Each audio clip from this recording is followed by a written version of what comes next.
Ang init. Hindi lang ang init ng katawan ni Miguel, kundi ang init ng bawat pader, bawat mukha sa paligid. Bawat hininga niya ay parang hinihila ang sarili kong kaluluwa. Ang kanyang munting katawan ay nanlalambot na sa aking bisig, ang pawis ay lumalamig sa kanyang noo. Tulungan niyo po kami. Parang awan niyo na. Basag na ang boses ko. Ang bawat salita ay parang kutsilyong tumutusok sa lalamunan ko. Sa emergency room ng pampublikong ospital, tila isang gilingan ng karne ang paligid. Ang ingay ng mga iyak, ang amoy ng gamot at desperasyon. Ang bawat daing ng pasyente ay parang dagdag na pabigat sa dibdib ko. Niyakap ko ng mahigpit si Miguel, ang kanyang maliliit na kamay ay kumapit sa aking damit. Ang kanyang mga mata, malabo at luhaan, ay nakatingin sa akin na tila nagmamakaawa. Mama, masakit po, bulong niya, halos hindi na marinig. Konting tiis lang, anak. Malapit na tayong matulungan, bulong ko pabalik, kahit alam kong nagsisinungaling ako. Kanina pa kami rito. Ang bawat minuto ay parang isang oras. Ang bawat segundo ay nagpapahirap sa puso ko. Lumapit ang isang nurse, ang mukha ay pagod at walang emosyon. Adelaida Reyes? Ang anak niyo po ba? Opo. Nurse, tulungan niyo po siya. Kumikirot po ang dibdib niya, tapos nahihirapan na po siyang huminga. May congenital heart defect po siya. Sabay-sabay kong ibinuhos ang lahat ng nalalaman ko, umaasa na may awa silang makita sa mata ko. Kinuha niya ang chart at ang kanyang nguso ay lalong humaba. Kailangan niya ng urgent consultation sa cardiologist at posibleng emergency surgery. Pero sa ngayon, punuan po ang EC namin. Saka ang bill po, Ma'am. Ang mundo ko ay gumuho. Ang bill iyon ang bumabalik-balik sa akin. Kung may pera lang ako. Kung hindi lang ako nag-iisa. Pero kailangan po niya ngayon. Hindi na po siya makahinga ng maayos. Wala po ba kayong magagawa? Hinila ko ang braso ng nurse, ang mga luha ay naglandas na sa aking pisngi. Ibinigay niya lang sa akin ang isang simpatetikong tingin, pero ang mga mata niya ay nagsasabing wala na tayong magagawa. Bumalik siya sa kanyang trabaho, iniwan akong nakaupo sa sahig, nakayakap sa anak kong unti-unting lumalamlam. Napayuko ako, naramdaman ang unti-unting pag-init ng aking mga mata. Isang butil ng luha ang pumatak sa kanyang kamay, at halos sabay nito ay naramdaman ko ang paghina ng kapit ni Miguel. Mamatulog na po si Miguel, bulong niya, at ang kanyang hininga ay naging mabigat, nagkakandautal. Parang sinakalin ang puso ko. Hindi, anak. Gising ka, Miguel. Lumaban ka. Hindi ko alam kung gaano katagal ako doon, tanging ang pagdarasal at ang malalim na takot ang kasama ko. Ang mga ingay sa paligid ay naglaho, tanging ang tunog ng sarili kong puso at ang hirap na paghinga ni Miguel ang naririnig ko. Biglang may anino na tumayo sa harap ko. Naramdaman ko ang isang presensya, matangkad at malakas. Itinaas ko ang aking ulo at doon ko siya nakita. Matalim ang kanyang tingin, diretso sa akin, pero ang kanyang mga mata ay nananatiling kalmado. Ang kanyang mukha ay seryoso, halos walang emosyon, ngunit may isang bagay sa mga mata niya na nagpakaba sa akin. May suot siyang medical gown, ang mga kamay ay maisuot na gloves. Ang kanyang pangalan ay nakasulat sa kanyang name tag, Yea Lorenzo Valderrama. Ang aking hininga ay tila tumigil. Hindi pwede. Ito'y isang masamang panaginip. Inabot niya ang kamay niya sa noo ni Miguel, at ang kanyang mga daliri ay nagalaw-galaw sa liig ng anak ko. Ang kanyang mga mata ay nanatili sa mga vital signs na nasa monitor sa tabi namin. Ventricular septal defect with signs of heart failure, malamig niyang sabi. Ang kanyang boses ay malalim at tila tumatago sa aking kalamnan. Kailangan ng emergency surgery. Ngayon din niyakap ko si Miguel ng mas mahigpit. Pero wala po kaming pera, Dos. Hindi po namin kaya. Nag-angat siya ng tingin at ang kanyang mga mata ay muling tumama sa akin. Sa sandaling iyon, parang bumalik ang lahat. Ang gabi sa buhol. Ang alak. Ang musika. Ang mga halik sa dilim. Ang pangakong hindi natupad. Hindi niya ako nakikilala. O nagpapanggap lang siya. Hindi problema ang pera ngayon, sabi niya, ang kanyang tingin ay matalim, direktang tumama sa aking mga mata. Ang mahalaga ay mailigtas ang buhay ng bata. Dinala niyo siya rito, ibig sabihin may tiwala kayo sa amin. Hinigpitan niya ang pagkakahawak sa braso ko, parang sinasabing magtiwala ako sa kanya. Pero paano ako magtitiwala sa lalaking gumulo sa buhay ko? Ipapasok na siya sa gisi, sabi niya sa mga nurse. Ihanda niyo na ang lahat. Parang otomatikong lumabas sa bibig ko, Dosi, kailangan ko pong malaman. Magkano po? Umiti siya ng bahagya, isang ngiting hindi ko maintindihan. Kailangan ko lang gawin ang trabaho ko. Ang buhay ng pasyente ang prioridad. Hintayin mo na lang siyang lumabas. Buhay. Isinandal nila si Miguel sa stretcher at dahan-dahang inilayo sa akin. Pinilit kong kumapit pero kinailangan kong bumitaw. Ang kanyang mga mata ay nakatingin pa rin sa akin, puno ng pagmamakaawa, habang unti-unti siyang nawawala sa paningin ko. Miguel, sigaw ko, pero huli na. Naiwan akong mag-isa sa gitna ng kaguluhan, ang mga mata ko ay nakatingin sa direksyon kung saan dinala ang anak ko. Ang aking puso ay bumibilis ang pintig, hindi dahil sa takot kay Miguel, kundi dahil sa lalaking nagngangalang Lorenzo Valderrama. Niyakap ko ang sarili ko, nanginginig. Siya! Siya nga! Hindi ako maaaring magkamali. Ito ang lalaking nagbigay sa akin ng 3 anghel. At siya rin ang lalaking magpapagulo sa buhay naming muli. Hayaan mo ako, anak. Lumaban ka. Miguel, bulong ko, ang aking mga mata ay nakatingin sa pinto ng operating room. Esta kidele de Chaka Miguel. Ang ilaw ng operating room ay matalas, tila tumutusok sa aking mga mata. Ang bawat galaw ng scalpel sa aking kamay ay tumpak, bawat tahi ay pinag-isipan. Pero sa kaibuturan ng isip ko, hindi lang ang puso ni Miguel ang aking tinitingnan. May isang mukha na patuloy na bumabalik-balik sa akin, ang mukha ng babaeng nakaupo sa sahig ng emergency room, ang kanyang mga mata ay puno ng takot at pagmamahal para sa kanyang anak. Adela. Adela Reyes. Ang pangalang tila pamilyar, pero hindi ko matandaan kung saan. Isang alon ng alaala ang dumapo sa akin, isang gabing puno ng halakhakan, musika at alak. Isang gabing hindi ko na maalala ng buo, isang gabi sa Bohol. May isang babae roon, isang babaeng may matamis na ngiti at mga matang kumikinang. Siya ba iyon? Impossible. Dolphy Valderrama, stable na po ang vital signs, sabi ng kasama kong nurse. Nilingon ko siya at ang aking isip ay bumalik sa kasalukuyan. Magaling! Bantayan niyo ng maigi ang post-op. Kailangan niya ng malalim na monitoring. Nang matapos ang operasyon, naramdaman ko ang pagod, pero may kasamang kakaibang gaan sa aking dibdib. Nailigtas ko ang isang buhay. Isang buhay na may kakaibang koneksyon sa akin. Hindi ko maintindihan. Bakit parang may bumubulong sa akin na konektado ako sa batang ito? Naglakad ako palabas ng EC at nakita ko ang aking kaibigan at kasamahang si Bianca Ramirez. Ang kanyang mga mata ay nagniningning, puno ng paghanga. Enzo! Magaling ka talaga. Another successful surgery. Ang galing mo, Dosi, puri niya at lumapit para hawakan ang aking braso. Umiti lang ako ng tipid. Trabaho lang, Bianca. Trabaho. Para sa'yo, Enzo. Pero para sa iba, isang himala ang ginawa mo. Sino ba iyang batang iyan? Parang di ka naman ganoon ka-obsessed sa ibang pasyente. May halong pagtataka at konting selos sa kanyang boses. Nagkibit balikat ako. May congenital defect at hindi makabayad. Hindi ko kayang pabayaan. Bilang doktor, responsibilidad ko.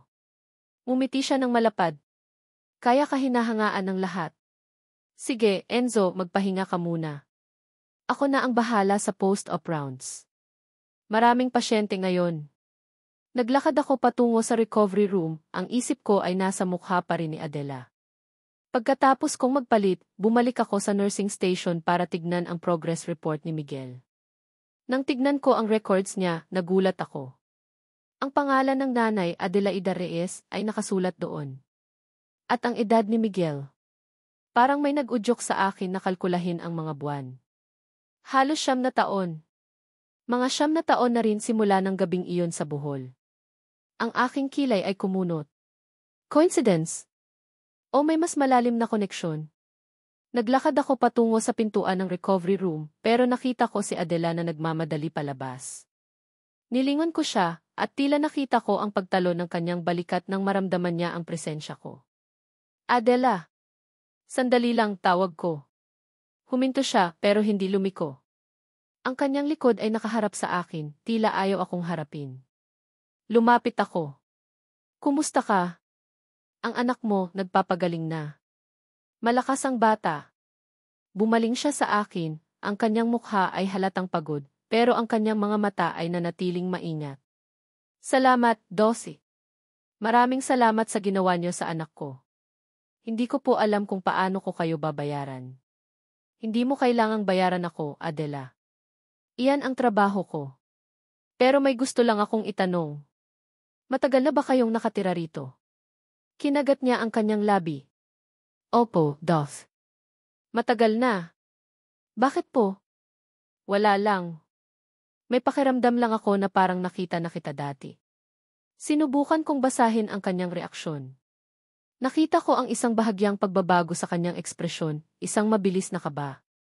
Mabilis siyang nag-iwas ng tingin. Marami pong tao ang magkakamukha, Dosi. Saka, sigurado po ako na hindi pa tayo nagkikita. Hindi po ako lumalabas sa lugar namin. Ang kanyang boses ay malamig, halos ayaw makipag-ugnayan. May itinatago siya. Ramdam ko iyon. Ah, ganun ba, sabi ko kahit hindi ako kumbinsido. Sige, basta tawagan mo lang ako kung may kailangan ka para kay Miguel.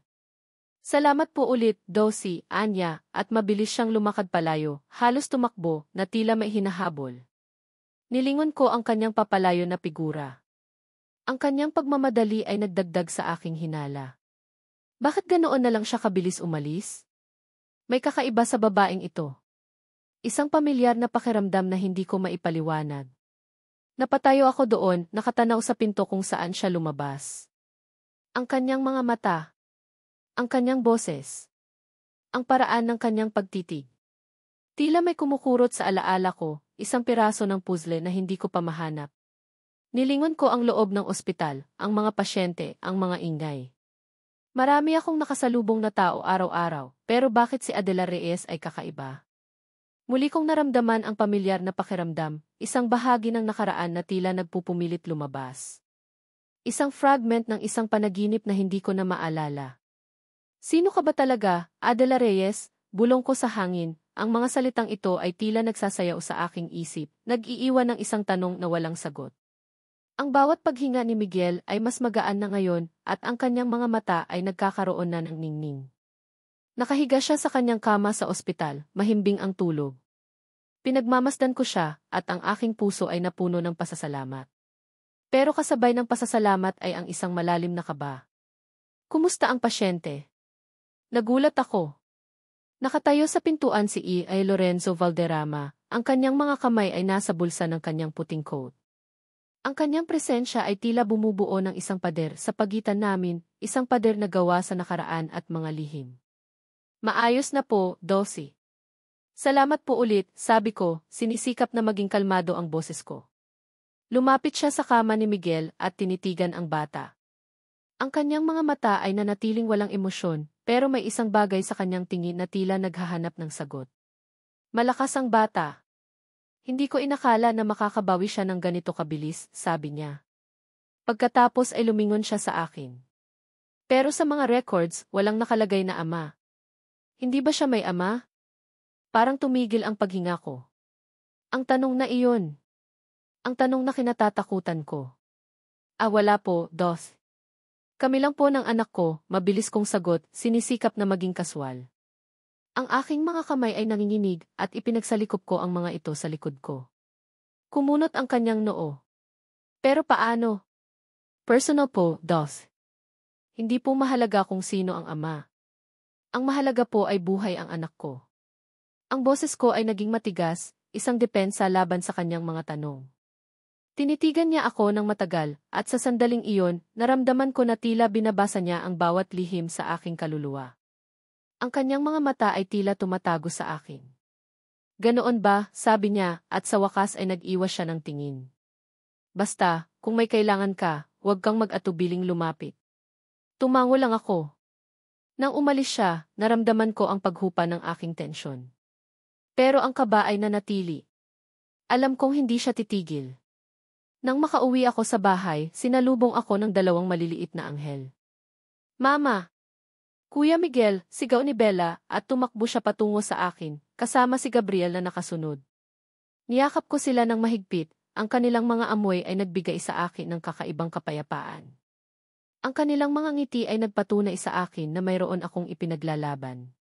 Kumusta si Kuya Miguel, Mama? Tanong ni Gabriel, ang kanyang mga mata ay malaki at puno ng pag-asa. Magaling na si Kuya Miguel, mga anak. Malapit na siyang makauwi. At hinding-hindi ko hahayaang may kumuha sa inyo sa akin, bulong ko, habang hinahalikan ang kanilang mga ulo. Ang kanilang mga mukha ay nagpaalala sa akin ng gabing iyon. Ang gabing nagpabago sa lahat. Ang gabing nagbigay sa akin ng mga anghel na ito, at ang gabing nagpabagsak sa akin sa harap ng sarili kong pamilya. Bohol. Ang beach. Ang alak. Ang musika. Ang mga halakhakan. At ang kanyang mga mata. Mga matang puno ng pangako sa dilim. Lorenzo. Ang pangalan niya. Ang pangalang hindi ko kailanman nakalimutan. Kinabukasan, nagising ako na mag-isa. At pagkatapos ng ilang linggo, nalaman ko ang katotohanan. Buntis ako. 3. Triplets. Isang himala. Pero para sa aking pamilya, isang kahihiyan. Hindi ka na namin anak. Lumayas ka. Huwag mong dungisan ang pangalan namin. Ang mga salitang iyon ay tila kutsilyong tumutusok sa aking puso. Iniwan ako. Mag-isa. Walang pera. Walang pamilya. Tanging ang mga sanggol sa aking sinapupunan ang kasama ko. Pero hindi ako sumuko. Lumaban ako. Para sa kanila. Para sa mga anak ko. Niyakap ko ng mas mahigpit sina Bella at Gabriel. Hindi ko hahayaang maulit ang nakaraan. Hindi ko hahayaang may kumuha sa kanila sa akin. Kinabukasan, habang naglalakad ako pabalik sa ospital, naramdaman ko ang isang kakaibang pakiramdam. Parang may sumusunod sa akin. Nilingon ko ang likod ko pero wala akong nakita. Pinilit kong isipin na guni-guni ko lang iyon. Nang makarating ako sa ospital, nakita ko si E.C. Valderrama na nakikipag-usap sa isang lalaking nakasuot ng mamahaling suit. Ang lalaki ay may matalas na tingin at ang kanyang mga mata ay tila naghahanap ng impormasyon. Narinig ko ang bahagi ng usapan nila. Kailangan kong malaman ang lahat tungkol sa babaeng iyon, Victor. Adelaida Reyes. At ang kanyang mga anak. Walang dapat lumabas na impormasyon na hindi ko alam. Ito ang boses ng isang matandang lalaki, puno ng otoridad. Don Ricardo Valderrama. Ama ni Enzo. Masusunod po, Don Ricardo. Wala pong makakalusot sa akin. Malalaman natin ang lahat ng lihim niya, sagot ng lalaking nakasuot ng suit. Attorney Victor Montejo. Parang tumigil ang mundo ko. Attorney Victor Montejo. Ang pangalan na iyon ay nagpakaba sa akin. Kilala ko siya. Siya ang abogado ng mga Valderrama. Bakit sila interesado sa akin? Mabilis akong nagtago sa likod ng isang haligi, ang aking puso ay bumibilis ang pintig. Narinig ko ang mga yabag ni Victor Montejo na papalapit. CJ, Don Ricardo. Ako na ang bahala. May naamoy akong malaking sikreto dito. Nang makalayo na siya, mabilis akong lumabas sa pinagtataguan ko. Ang aking mga kamay ay nanginginig. Nakita ko si Victor Montejo na naglalakad palabas ng ospital. Ang kanyang mga mata ay tila naghahanap ng isang bagay. Nang makarating siya sa labas, huminto siya sa harap ng isang kotse. Kinuha niya ang kanyang cellphone at nakita ko ang isang larawan sa screen. Ang larawan ko. At ni Enzo. Noong gabing iyon sa Bohol. Ang kanyang mga labi ay bumuo ng isang ngiti, isang ngiting puno ng panalo. May naamoy akong malaking sikreto dito, bulong niya, ang kanyang mga mata ay nakatingin sa larawan. Ang aking mundo ay gumuho. Alam na niya. Ang mukha ni Adela Reyes ay patuloy na bumabalik sa akin. Ang kanyang mga mata, ang kanyang pagiging ilag, ang kanyang pagmamadali na iwasan ako. At ngayon, ang kaalaman na mayroon siyang 3 anak, hindi lamang si Miguel. Mayroong isang bagay na hindi ko maintindihan, isang misteryo na tila nagpupumilit na lutasin. Hindi ko kayang baliwalain ang pakiramdam na ito. Nasa opisina ako, pero hindi ako makapag-focus sa mga charts ng pasyente. Lumabas ako ng opisina at nagtungo sa record section. Kailangan kong kumpirmahin ang aking hinala. Hindi ito propesyonal, pero ang isang bahagi ng aking sarili ay tila nagtutulak sa akin. Nahanap ko ang folder ni Miguel Reyes. Binuksan ko ito at dahan-dahang binasa ang mga detalye. Ang petsa ng kapanganakan ni Miguel. At doon ko napansin ang isang kakaibang pagtatagpo ng mga petsa. Halos magkasabay ng gabing iyon sa Bohol. Hindi ito maaaring maging isang simpleng pagkakataon. Habang nagbabasa ako, naramdaman ko ang presensya ni Bianca Ramirez. Nakatayo siya sa likod ko, ang kanyang kamay ay nasa aking balikat. Enzo, bakit ka pa nagtatrabaho? Kanina ka pa rito sabi niya, ang kanyang boses ay tila mailambing. Mabilis kong isinara ang folder. May tinitignan lang akong case. Komplikado. Umiti siya, isang ngiting tila may kahulugan. Ang batang may heart defect. Ramdam ko, Enzo. May special connection ka sa kanya. Pero sana naman, hindi ka madistract. Marami pa tayong cases, at ang dami pa nating dapat gawin. Besides, alam mo naman ang Don Ricardo mo, ayaw ng mga distractions. Naiinis ako sa kanyang mga salita. Hindi ko kailangan ng paalala sa aking ama. Alam ko ang ginagawa ko, Bianca. Maraming salamat sa concern. Umalis ako sa record section at narinig ko ang mahinang bulong ni Bianca sa isang nurse. Ano kaya ang meron sa Adela Reyes na yan? Parang hindi naman siya ang tipo ni Enzo. Hindi ko pinansin ang kanyang mga salita. Ang aking isip ay abala sa mga numero at mga petsa. Hindi ito maaaring maging isang pagkakataon. Pagkatapos ng shift ko, nagpa siya akong puntahan si Adela. Kailangan kong malaman ang katotohanan. Nagmaneho ako patungo sa Tondo, sa lugar na kanyang tinitirhan. Ang lugar ay malayo sa aking kinagisnan. Malayo sa malalaking bahay at malalawak na kalsada ng Alabang. Ang mga eskinita ay masikip, ang mga bahay ay dikit-dikit, at ang mga tao ay abala sa kanilang pang-araw-araw na buhay. Habang naglalakad ako sa isang makipot na eskinita, narinig ko ang mga boses ng mga bata. At nakita ko si Adela. Nakaupo siya sa isang maliit na bangko sa labas ng isang bahay, at nakikipaglaro sa dalawang batang babae at isang batang lalaki. Ang dalawang batang babae ay magkamukhang magkamukha. Ang batang lalaki naman ay naglalakad-lakad sa paligid. Mama, Kuya Miguel, sigaw ng isang batang babae, at niyakap niya si Adela. Si Bella. Mama, gutom na po kami, sabi ng isa pa. Si Gabriel. Ang aking puso ay tila tumalon sa aking dibdib. Ang tatlong bata. Si Miguel, si Bella, at si Gabriel.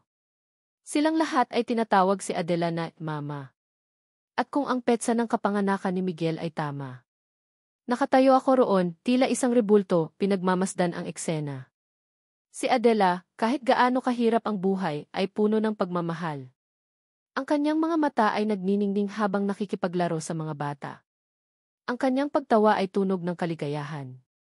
Nakita ko ang isang matandang babae na lumabas mula sa bahay. Adela, kumain na kayo. Handa na ang hapunan. Si Manang Rosa, ang kanyang kapitbahay. Opo, Manang Rosa, sagot ni Adela, at tumayo siya, niyakap ang mga bata.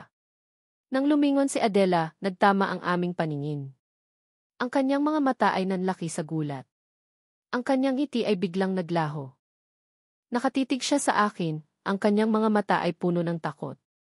At sa sandaling iyon, ang hinala ko ay naging isang malakas na posibilidad.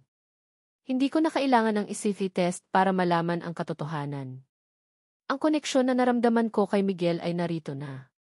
Hindi kaya Bulong ko sa sarili ko, ang aking mga mata ay nakatitig sa mukha ni Miguel sa kandungan ni Adela. Hindi kaya siya ang aking anak?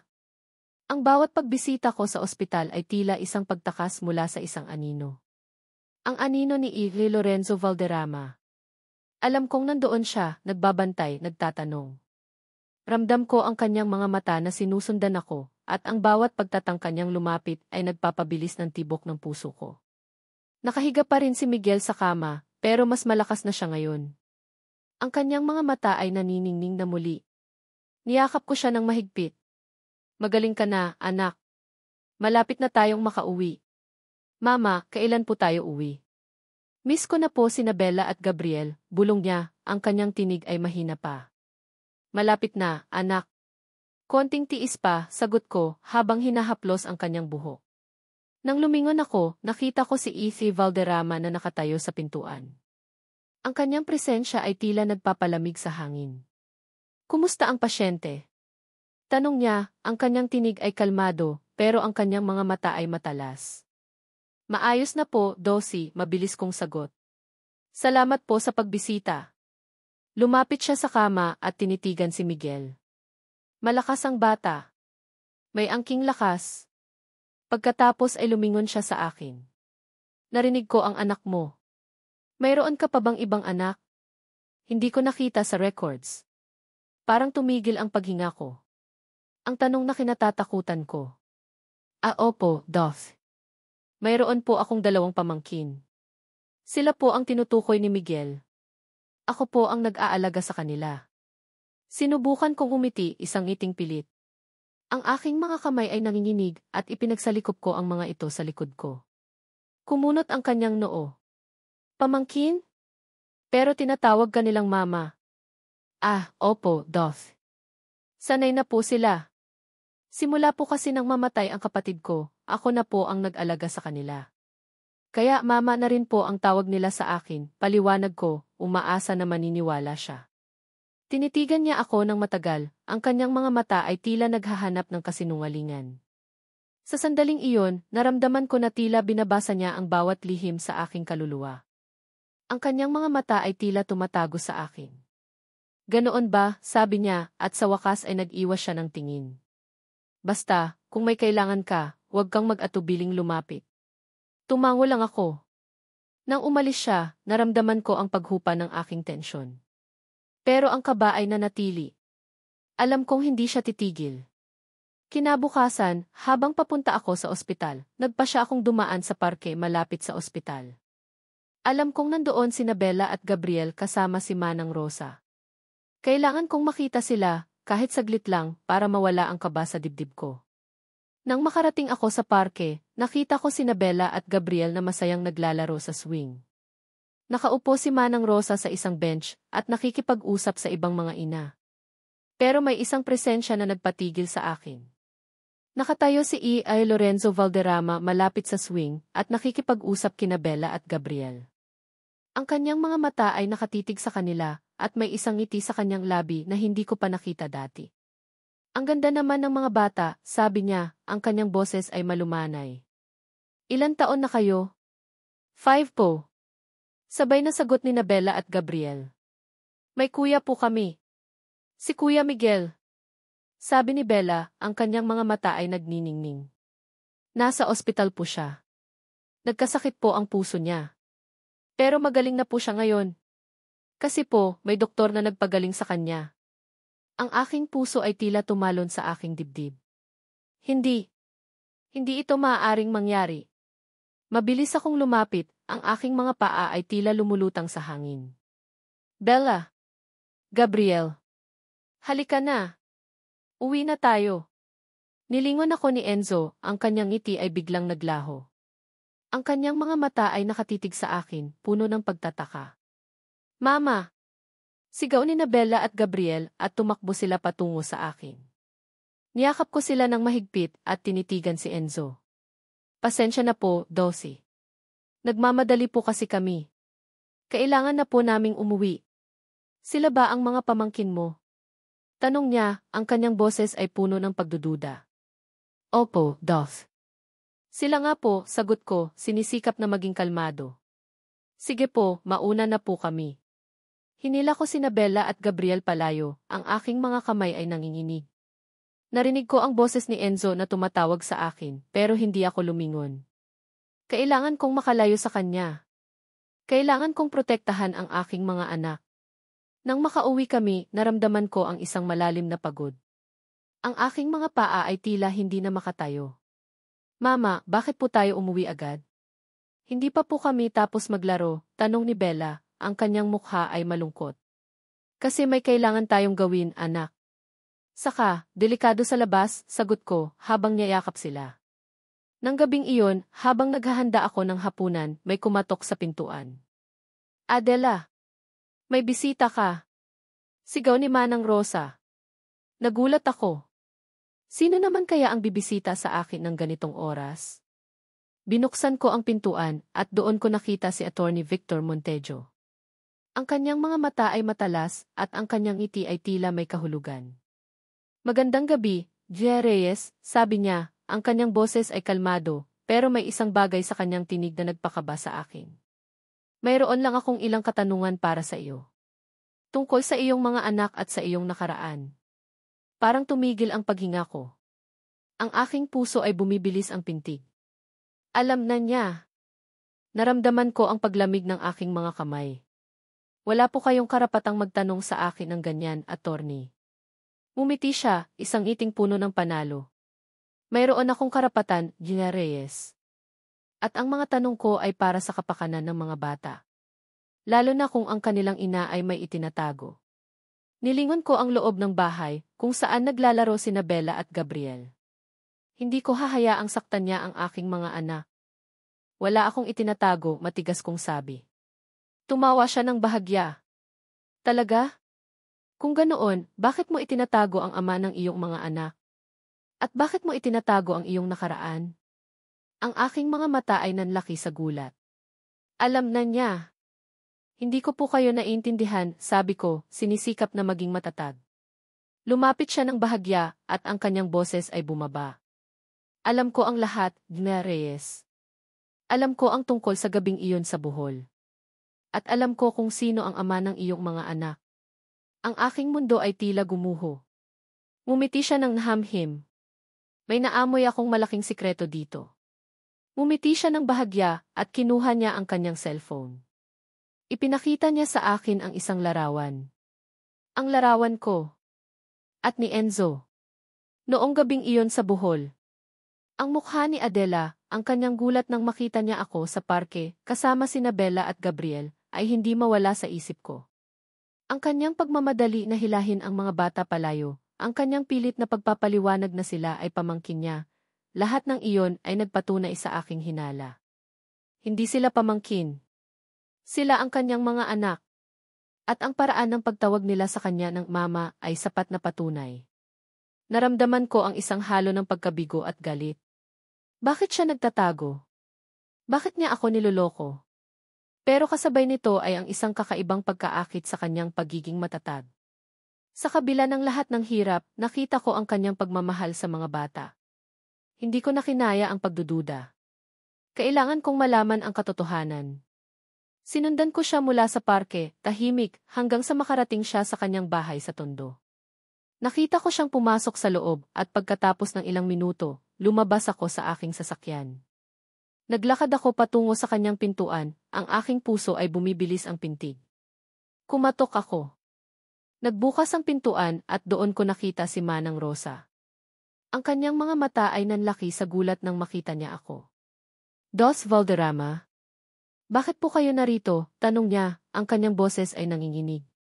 Gusto ko lang pong kausapin si Adela, Manang Rosa, sabi ko, ang aking tinig ay kalmado. Pasok po kayo, anya, at binuksan niya ang pintuan ng mas malawak. Pumasok ako sa loob. Ang bahay ay maliit, simple, pero malinis at maaliwalas. Nakita ko sina Bella at Gabriel na naglalaro sa sahig, at nang makita nila ako, nagtago sila sa likod ng sofa. Lumabas si Adela mula sa kusina, ang kanyang mukha ay halatang pagod. Nang makita niya ako, ang kanyang mga mata ay nanlaki sa gulat. Dos Valderrama? Bakit po kayo narito? Tanong niya, ang kanyang boses ay mahina. Kailangan nating mag-usap, Adela, sabi ko, ang aking tinig ay matigas. Tungkol sa mga bata. At sa kung bakit mo sila itinatago. Nilingon niya sina Bella at Gabriel, at nakita ko ang takot sa kanyang mga mata. Wala po akong itinatago, Dove. Sila po ang mga pamangkin ko, gaya ng sinabi ko sa inyo. Huwag mo akong lokohin, Adela, sabi ko, ang aking boses ay bumaba. Narinig ko sila. Tinatawag ka nilang mama. At nakita ko ang pagmamahal sa mga mata mo. Hindi sila pamangkin. Sila ang mga anak mo. Nanginginig ang kanyang mga kamay. Wala po kayong karapatang magtanong sa akin ng ganyan, Dulcie. May karapatan ako, Adela. Lalo na kung ang buhay ng isang bata ay nakasalalay sa katotohanan. Si Miguel. Sino ang ama niya? At bakit mo itinatago ang mga kapatid niya? Napayuko siya, ang kanyang mga balikat ay nanginig. Hindi ko po kayang sabihin sa inyo, Dulcie.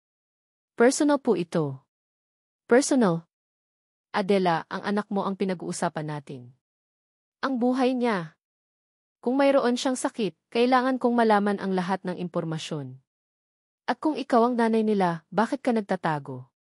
Nag-angat siya ng tingin at ang kanyang mga mata ay puno ng luha.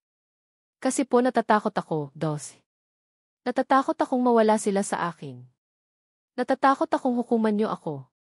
Natatakot akong kunin niyo sila sa akin. Lumapit ako sa kanya at nakita ko ang kanyang pag-urong. Hindi ko sila kukunin sa'yo, Adela. Gusto ko lang malaman ang katotohanan. Niyakap niya ang kanyang sarili at sa wakas, bumagsak ang kanyang mga luha. Opo, Dulcie. Sila po ang mga anak ko. Si Miguel, si Bella at si Gabriel. Silang lahat ay anak ko. Ang kanyang mga salita ay parang isang suntok sa aking dibdib. Ang aking hinala ay naging katotohanan. 3 anak. At si Miguel. Sino ang ama nila, Adela? Tanong ko, ang aking boses ay halos pabulong. Umiling siya, ang kanyang mga luha ay patuloy na umaagos. Hindi ko po kayang sabihin. Pakiusap, Dulcie. Hayaan niyo na lang po ako. Hayaan niyo na lang po kami. Naramdaman ko ang pagkabigo. Ang pagkabigo na hindi niya ako pinagkakatiwalaan. Pero nakita ko rin ang kanyang sakit. Ang kanyang takot. Adela, hindi kita hahayaan. Hindi ko hahayaang mag-isa ka. Lalo na ngayon na alam kong may sakit si Miguel. Kailangan ko kayong tulungan. At hindi ko kailangan ng kapalit. Gusto ko lang malaman ang katotohanan. Tinitigan niya ako, ang kanyang mga mata ay puno ng pagdududa. Bakit po? Bakit po kayo tutulong sa akin? Dahil kailangan mo ng tulong, Adela. At dahil may pakiramdam ako na may koneksyon tayo. Hindi ko maintindihan kung bakit, pero mayroon. Sa sandaling iyon, isang bahagi ng aking alaala ang bumalik. Ang gabi sa Bohol. Ang musika. Ang alak. Ang isang babae na may matamis na ngiti. Ang kanyang tawa. Ang kanyang mga halik. Hindi. Hindi ito maaaring mangyari. Pakiusap, Dulcie. Umalis na po kayo, sabi niya, ang kanyang boses ay mahina. Hindi ako umalis. Nilingon ko sina Bella at Gabriel na nakatago pa rin sa likod ng sofa, nakatingin sa amin. Ang kanilang mga mata ay puno ng takot. Adela, hindi ko kayang umalis. Hindi ko kayang pabayaan kayo. Lalo na si Miguel. Kailangan ko siyang tulungan. At kung ikaw ang nanay niya, kailangan kong malaman ang lahat. Tumayo ako at naglakad patungo sa pintuan. Hindi kita pipilitin na sabihin ang lahat ngayon. Pero kailangan mong malaman na hindi ako titigil. Gusto kong malaman ang katotohanan. At tutulungan ko si Miguel. Ano man ang mangyari. Nang makalabas ako ng bahay, kinuha ko ang aking cellphone. Kailangan kong malaman ang katotohanan. Ang buong katotohanan. Dinial ko ang numero ng isang private detective. Gusto kong malaman ang lahat tungkol kay Adelaida Reyes at sa kanyang nakaraan. Sabi ko, ang aking boses ay matigas at puno ng determinasyon. Hindi ko alam na sa kabilang linya may nakikinig. Si Attorney Victor Montejo. Ang kanyang mga labi ay bumuo ng isang ngiti. Ang bawat araw ay tila isang pagsubok. Si Miguel ay unti-unting lumalakas at iyon ang tanging liwanag sa aking madilim na mundo.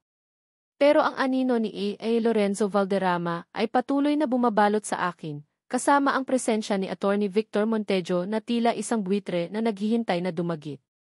Ang larawan. Ang larawan namin ni Enzo sa Bohol. Paano niya nakuha iyon? At ano ang ibig sabihin nito?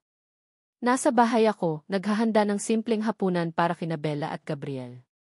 Ang kanilang mga halakhakan ay tila musika sa aking pandinig, pero ang bawat tawa ay may kasamang kaba. Alam kong hindi na ako ligtas.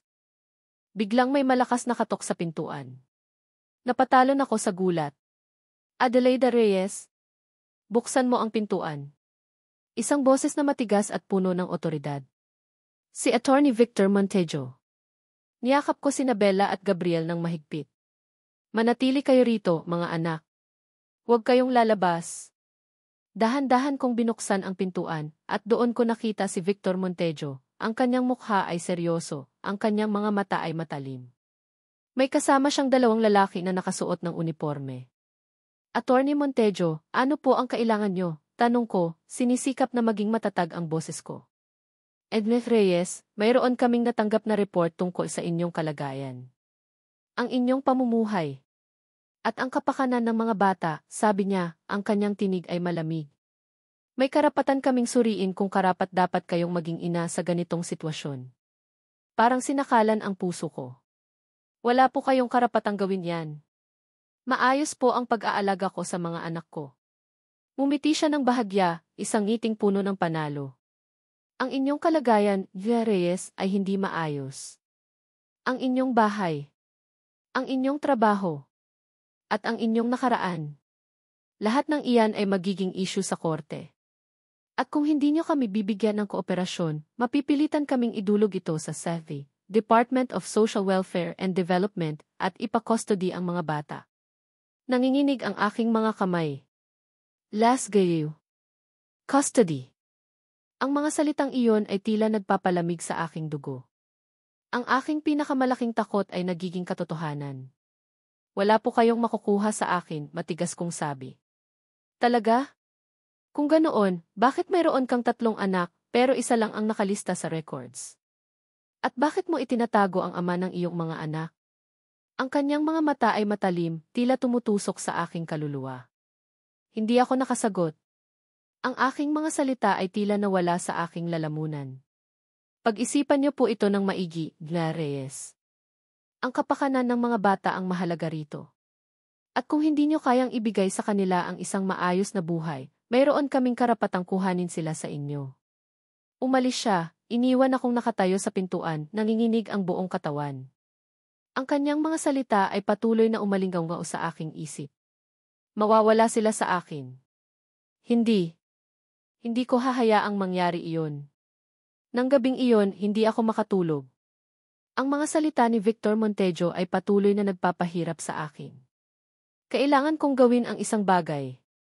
Kailangan kong protektahan ang aking mga anak. Kinabukasan, maaga akong nagpunta sa bahay ni Manang Rosa.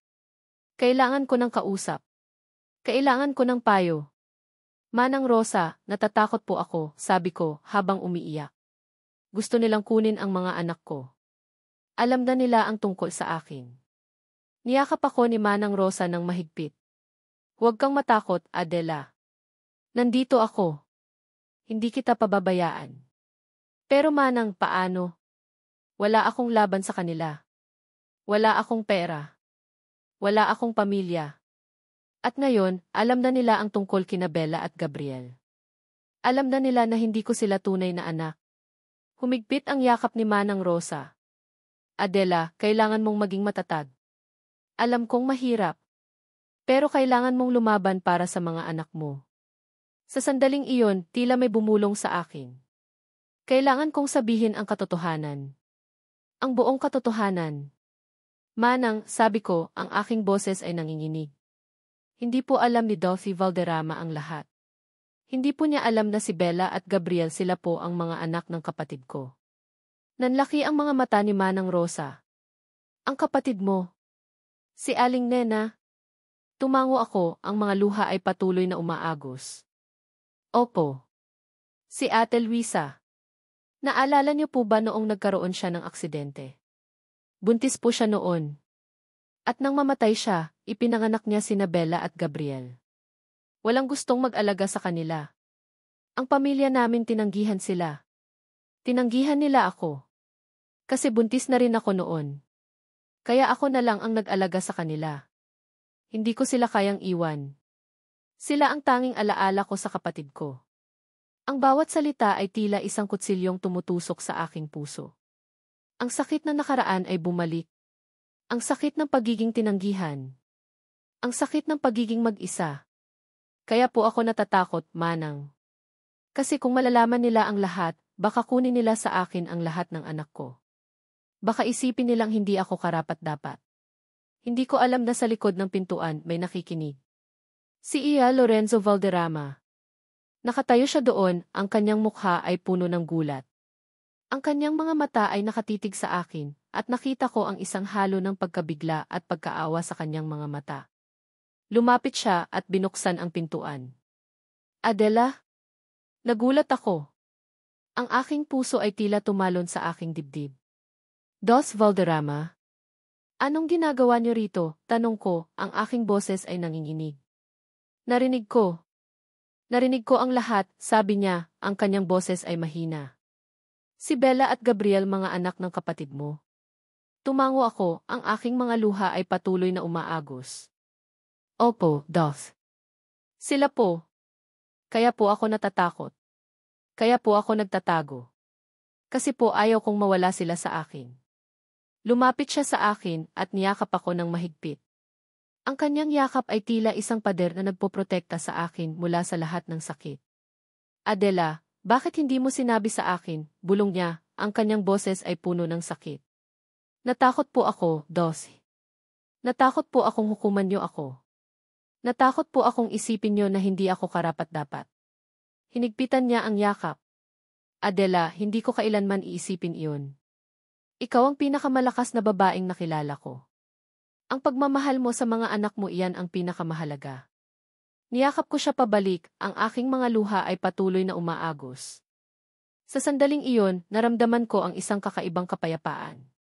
Sa wakas, mayroon akong kasama.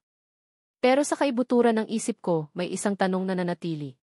Paano si Miguel? Sino ang ama niya?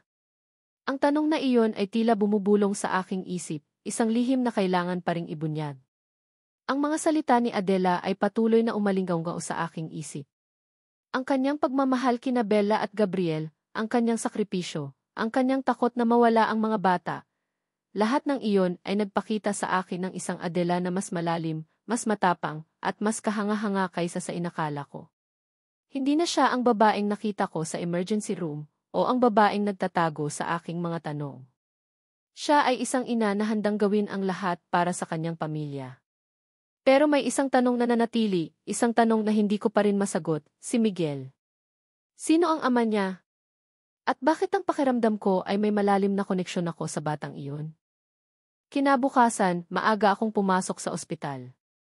Kailangan kong gawin ang isang bagay na hindi ko pa nagagawa sa aking karera, ang kumuha ng FEV sample ng palihim. Hindi ito tama, alam ko. Bilang isang doktor, dapat ay sumusunod ako sa etika. Pero bilang isang tao, may isang bahagi ng aking sarili na nagpupumilit na malaman ang katotohanan. Naglakad ako patungo sa kwarto ni Miguel. Nakita ko siyang mahimbing na natutulog. Ang kanyang maliliit na kamay ay nakakapit sa kanyang kumot. Dahan-dahan akong lumapit, ang aking puso ay bumibilis ang pintig. Kinuha ko ang isang maliit na brush mula sa aking bulsa. Dahan-dahan kong kinuha ang ilang hibla ng kanyang buhok mula sa unan. Ang aking mga kamay ay nanginginig. Ito ang unang hakbang. Ang unang hakbang patungo sa katotohanan. Pagkatapos noon, nagpadala ako ng sample sa isang pribadong laboratorio, sinisigurado na walang sinuman ang makakaalam nito. Ang paghihintay ay tila isang walang katapusang pagpapahirap. Sa mga sumunod na araw, mas madalas akong bumibisita kay Miguel. Hindi lang dahil sa kanyang kalagayan, kundi dahil gusto kong makasama si Adela. Nakita ko ang kanyang pagod, ang kanyang mga mata na tila hindi pa nakakatulog ng maayos. Pero sa kabila ng lahat, nananatili siyang matatag. Isang hapon, habang binabantayan namin si Miguel na natutulog, nag-usap kami. Salamat, Dos si Enzo, sabi niya, ang kanyang boses ay mahina. Salamat sa lahat ng ginagawa niyo para kay Miguel. At sa akin. Hindi mo kailangang magpasalamat, Adela, sabi ko, ang aking mga mata ay nakatitig sa kanya. Gusto ko lang makita kayong maayos. Lalo na si Miguel. Umiti siya, isang ngiting tila may bahid ng kalungkutan. Alam ko pong mahirap ang sitwasyon ko. Pero gagawin ko ang lahat para sa mga anak ko. Alam ko, Adela. Nakita ko. At iyan ang dahilan kung bakit hinahangaan kita. Namula ang kanyang pisngi. Ang kanyang mga mata ay nag-iwas ng tingin. May isang kakaibang kilig na dumapo sa pagitan namin. Ang hangin ay tila nagbago, naging mas magaan, mas puno ng pag-asa. Naramdaman ko ang isang pagnanais na hawakan ang kanyang kamay, na sabihin sa kanya na hindi siya nag-iisa. Pero pinigilan ko ang aking sarili. Hindi pa ito ang tamang oras. Isang araw, habang nasa opisina ako, biglang bumukas ang pintuan. Si Don Ricardo Valderrama. Ang kanyang mukha ay seryoso, ang kanyang mga mata ay matalim. Lorenzo, may naririnig akong mga balita, sabi niya, ang kanyang boses ay malamig. Tungkol sa iyo. At sa isang babaeng nagngangalang Adela Reyes. At sa kanyang mga anak. Naramdaman ko ang paglamig ng aking mga kamay. Papa, wala po iyon. Pasyente ko lang po si Miguel. At ang ina niya, kailangan lang ng tulong. Tulong? Lorenzo, hindi ka na bata. Alam kong may iba kang intensyon. Ang babaeng iyan may 3 anak. At ang isa sa kanila ay may sakit. Hindi mo ba nakikita? Ginagamit ka lang niya. Para sa pera. Para sa pangalan. Tumayo ako. Papa, hindi po totoo yan. Si Adela, matatag siya. Hindi niya ako ginagamit. At ang mga anak niya, inosente sila. Inosente. Lorenzo, huwag kang magpauto. Ang mga babaeng ganyan, marami na akong nakita. Ang tanging gusto lang nila ay ang pangalan ng Valderrama. Ang pera ng Valderrama. Hindi po siya ganoon, Papa, matigas kong sabi. Kilala ko po siya. At hindi po siya ang tipo ng babaeng iyan. Tinitigan ako ni Don Ricardo, ang kanyang mga mata ay puno ng pagdududa. Sana nga, Lorenzo. Sana nga. Pero tandaan mo, ang reputasyon ng pamilya Valderrama ang pinakamahalaga. Huwag mong dungisan iyon. Umalis siya, iniwan akong nakatayo doon, puno ng galit at pagkabigo. Ang kanyang mga salita ay tila bumubulong sa aking isip. Ang kanyang pagdududa ay tila isang laso na kumakalat sa aking dugo. Pero sa kabila ng lahat, nanatili ang aking pag-asa. Ang pag-asa na malalaman ko ang katotohanan. Ang pag-asa na mapapatunayan ko sa aking ama na mali siya. Isang linggo ang lumipas. Ang bawat araw ay tila isang walang katapusang paghihintay. Patuloy akong bumibisita kay Miguel at mas madalas kong nakakasama si Adela. Ang aming mga pag-uusap ay naging mas malalim, mas personal. Nagsisimula na akong makita ang kanyang mga pangarap, ang kanyang mga takot, ang kanyang mga pagnanais. At sa bawat araw, mas lalo akong nahuhulog sa kanya. Isang gabi, habang nasa bahay ako, nagring ang aking cellphone. Isang text message. Ang aking puso ay tila tumalon sa aking dibdib. Ang laboratorio. Ang resulta ng FEFE test. Ang aking mga kamay ay nanginginig habang binubuksan ko ang message. Ang aking hininga ay tila tumigil. Sa sandaling iyon, kumatok si Adela sa pintuan. Ang kanyang mukha ay puno ng pag-aalala. Dos Enzo. May problema po ba? Tanong niya, ang kanyang mga mata ay nakatitig sa akin. Ang aking mga mata ay nakatitig sa screen ng cellphone. Ang mga salita doon ay tila sumisigaw sa akin. Ang aking mga kamay ay nanginginig habang nakatitig sa screen ng aking cellphone. Ang mga salita ay malinaw, tila sumisigaw sa akin. Match, 79.9% paternal probability. Si Miguel. Siya ang anak ko. Ang aking hininga ay tila tumigil. Ang mundo ko ay tila umikot. Ang mga alaala ng gabing iyon sa Bohol ay biglang bumalik, mas malinaw kaysa kailanman. Ang musika. Ang alak. Ang kanyang tawa. Ang kanyang ngiti. Ang kanyang mga halik. Si Adela. Siya ang babaeng iyon. Nilingon ko si Adela, na nakatayo sa pintuan, ang kanyang mukha ay puno ng pag-aalala. Ang kanyang mga mata ay nakatitig sa akin, tila naghahanap ng sagot. Enzo. May problema po ba? Tanong niya, ang kanyang boses ay mahina. Hindi ako nakasagot. Ang aking mga mata ay nakatitig pa rin sa screen ng cellphone. Lumapit siya sa akin at nakita niya ang screen. Ang kanyang mga mata ay nanlaki sa gulat. Ang kanyang mukha ay namutla. Hindi't bulong niya, ang kanyang boses ay nanginginig. Adela, sabi ko, ang aking boses ay halos pabulong. Si Miguel. Anak ko siya. Napaupo siya sa sahig, ang kanyang mga kamay ay nakatakip sa kanyang bibig. Ang kanyang mga mata ay puno ng luha. Bakit, Adela? Bakit mo itinago sa akin? Tanong ko, ang aking boses ay puno ng sakit. Umiyak siya ng malakas. Natakot po ako, Enzo. Natakot po akong hukuman niyo ako. Natakot po akong kunin niyo siya sa akin. Natakot po akong mawala ang lahat sa akin. Niyakap ko siya ng mahigpit, ang kanyang mga luha ay patuloy na umaagos sa aking balikat. Adela, hindi ko kailanman gagawin iyon. Bakit mo iisipin iyon? Bakit hindi ka nagtiwala sa akin? Inangat niya ang kanyang ulo, ang kanyang mga mata ay puno ng sakit. Kasi po tinanggihan ako ng sarili kong pamilya. Tinanggihan nila ako nang malaman nilang buntis ako. Iniwan nila ako. Mag-isa. Walang pera. Walang pamilya. Kaya po natakot ako. Natakot po akong maulit iyon. Ang kanyang mga salita ay tila isang kutsilyong tumutusok sa aking puso. Ang kanyang sakit ay tila naging sakit ko rin. Adela, patawarin mo ako, bulong ko. Patawarin mo ako sa lahat. Sa hindi ko pag-alala. Sa hindi ko paghahanap sa iyo. Sa hindi ko pagiging ama ni Miguel. Patawarin mo ako. Niyakap niya ako ng mas mahigpit. Hindi mo kasalanan, Enzo. Kasalanan ko. Hindi ko sinabi sa iyo. Hindi ako nagtiwala. Hindi, Adela. Pareho tayong may kasalanan. Pero ngayon tapos na iyon. Ngayon, alam na natin ang katotohanan.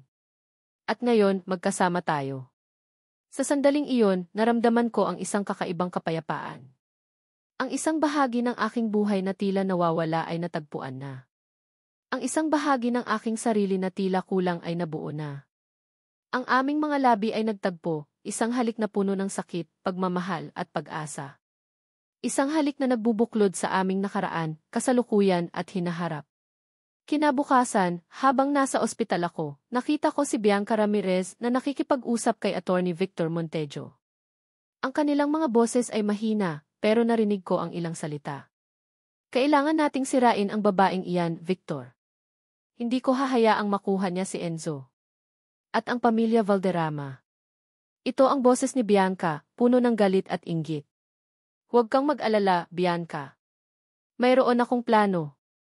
At sa oras na ito, hindi na siya makakatakas, sagot ni Victor, ang kanyang boses ay puno ng panalo. Nagtago ako sa likod ng isang haligi, ang aking puso ay bumibilis ang pintig. Nagtutulungan sila.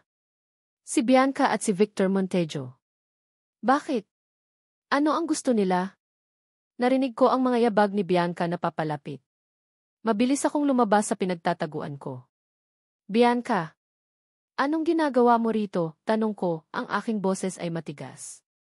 Nagulat siya. Enzo. Wala. May tinitignan lang akong case. Bakit? Narinig ko kayo. Ikaw at si Attorney Montejo. Anong pinag-uusapan niyo? Namutla ang kanyang mukha. Wala. Wala kaming pinag-uusapan. Nagkikita lang kami para sa isang legal matter. Tungkol sa ospital. Huwag kang magsinungaling sa akin, Bianca. Alam kong may itinatago ka. At alam kong may kinalaman ito kay Adela. Umiling siya. Hindi ko alam ang sinasabi mo, Enzo. Nagkakamali ka. Hindi ako nagkakamali, Bianca. Alam kong may ginagawa kayong masama. At kung may mangyari kay Adela o sa mga anak ko, mananagot kayo. Umalis ako, iniwan si Bianca na nakatayo doon, ang kanyang mukha ay puno ng galit at takot. Alam kong nagsisimula pa lang ang laban. At alam kong hindi ito magiging madali. Ang init ng halik ni Enzo ay nanatili sa aking mga labi, isang pangako ng pag-asa sa gitna ng aking takot. Ang kaalaman na siya ang ama ni Miguel, at ang kanyang pagtanggap sa akin at sa aming mga anak, ay tila isang liwanag na bumubura sa dilim ng nakaraan. Sa wakas, mayroon akong kasama. Mayroon akong kakampi. Ang aking puso ay napuno ng kakaibang kapayapaan, sa kabila ng banta ni na Victor Montejo at Bianca. Nasa bahay ako, naghahanda ng almusal para kina Miguel, Bella at Gabriel. Ang mga bata ay masayang naglalaro sa sala, ang kanilang mga tawa ay nagbibigay buhay sa maliit naming tahanan. Si Miguel ay unti-unting lumalakas at ang kanyang mga mata ay nagliliwanag na muli. Ang lahat ay tila nagiging maayos. Adela! Adela! Narinig ko ang boses ni Manang Rosa, puno ng pagmamadali at kaba. Bigla siyang pumasok sa loob, ang kanyang mukha ay namumutla at may hawak siyang isang pahayagan. Adela! Tingnan mo ito. Hinihingal siya at ang kanyang mga kamay ay nanginginig habang iniabot sa akin ang pahayagan. Nangunot ang aking noo. Ano kaya ito? Ang aking mga mata ay nanlaki sa gulat. Ang headline ay malaki, tila sumisigaw sa akin, ang lihim na pamilya ni E.C. Valderrama, 3 bata, 1 ama. At sa ilalim ng headline, ang larawan ko. Ang larawan ni Miguel, Bella at Gabriel. At ang larawan ni Enzo. Parang tumigil ang mundo ko. Ang aking hininga ay tila tumigil. Ang mga salita ay tila sumisigaw sa akin, ang bawat letra ay tila isang kutsilyong tumutusok sa aking puso. Hindi. Hindi ito totoo, bulong ko, ang aking mga kamay ay nanginginig habang hinahawakan ang pahayagan. Adela, kumalat na. Ang balita, sabi ni Manang Rosa, ang kanyang boses ay puno ng pag-aalala. Narinig ko ang pagring ng aking cellphone. Pagkatapos, isa pa. At isa pa. Ang mga pangalan sa screen ay tila sumisigaw sa akin. Mga kapitbahay. Mga kamag-anak. Mga taong hindi ko na nakikita ng matagal. Adela, totoo ba yan? May anak ka pala kay E.C. Valderrama? Bakit mo itinago? Kahiya-hiya ka. Dinungisan mo na naman ang pangalan ng pamilya. Ang bawat tawag ay tila isang suntok sa aking dibdib. Ang bawat salita ay tila isang laso na kumakalat sa aking dugo. Ang mga mata ng mga tao sa paligid ko ay tila naghuhukom sa akin. Niyakap ko sina Miguel, Bella at Gabriel ng mahigpit. Ang kanilang mga mata ay puno ng pagtataka. Hindi nila naiintindihan kung bakit ako umiiyak. Biglang may malakas na katok sa pintuan. Adelaida! Buksan mo ang pintuan. Isang boses na matigas at puno ng galit. Nanlaki ang aking mga mata. Si Mama. Si Aling Nena. At si Papa. Si Mang Tony. Dahan-dahan kong binuksan ang pintuan. Ang mukha ni Mama ay puno ng galit, ang kanyang mga mata ay matalim. Si Papa naman ay nakayuko, ang kanyang mukha ay puno ng sakit. Adelaida. Ano na naman ito? Bakit mo na naman kami dinungisan? Hindi ka ba natututo? Sigaw ni Mama, ang kanyang boses ay nanginginig sa galit. Mama, hindi po ganoon ang nangyari, sabi ko, sinisikap na ipaliwanag. Hindi ganoon. Nakita na ng buong mundo ang kahihiyan mo. May 3 ka ng anak, tapos ngayon may ama pa na doktor. Hindi ka ba nahihiya? Aling Nena, tama na, sabi ni Manang Rosa, sinisikap na awatin si Mama. Manang Rosa, huwag kang makialam. Ito ay problema ng pamilya, sigaw ni Mama. Nilingon ko si Papa. Ang kanyang mga mata ay puno ng sakit, pero hindi siya nagsalita. Ang kanyang katahimikan ay tila isang kutsilyong tumutusok sa aking puso. Papa, bakit po? Hindi po ba kayo maniniwala sa akin? Tanong ko, ang aking boses ay nanginginig. Umiling lang siya at umiwas ng tingin. Ang kanyang pagtalikod ay tila isang kumpirmasyon na iniwan na naman nila ako. Naramdaman ko ang isang malalim na sakit sa aking dibdib. Ang sakit ng pagiging tinanggihan. Ang sakit ng pagiging mag-isa. Sa kabila ng lahat ng nangyari, akala ko ay magbabago sila. Akala ko ay tatanggapin na nila ako. Pero mali ako. Biglang nagring ang cellphone ko. Si Enzo. Adela, nakita mo na ba ang balita? Tanong niya, ang kanyang boses ay puno ng galit. Alam ko kung sino ang may gawa nito. Si Bianca at si Victor. Pero huwag kang mag-alala, Adela. Hindi ko sila hahayaang manalo. Lalaban tayo. Enzo, natatakot ako, bulong ko, ang aking mga luha ay patuloy na umaagos. Huwag kang matakot, Adela.